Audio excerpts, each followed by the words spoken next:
Hey everybody, there's this awesome story in the Gospel of John in chapter 2 where Jesus is at the temple, which was a building where people were supposed to go and worship God and offer their sacrifices to God. And when Jesus is there, he starts acting like the boss. I mean, he's flipping over tables, he's chasing people out, telling them to leave. He even makes a whip to get them going. Now, afterwards, the Jewish leaders are really upset with Jesus and they say, "What gives you the right, Jesus? Who says you have authority to do this? If you have the authority from God to do what you're doing, then prove it. Give us a sign. Show a miracle that proves that you were sent by God to do this." And Jesus, in verse 19 of chapter 2, gives his reply. He says, "Okay, you want a sign?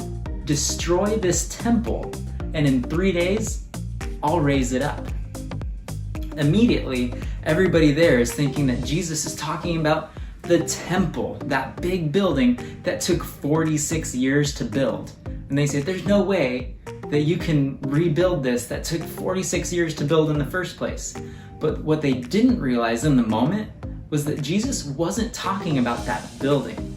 He was talking about his body, that he was going to give up on the cross as a sacrifice for the people of the world. And even though he would die on the cross, the temple would be destroyed. He would be raised again on the third day. I love this story because you know what?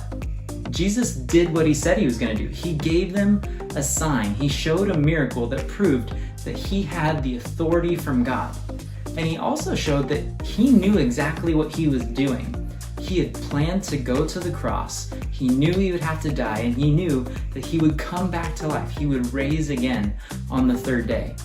When Jesus' friends, his disciples, his followers looked back on this moment after Jesus had already died and rose again, they remembered what he had said and they realized Jesus had already promised this.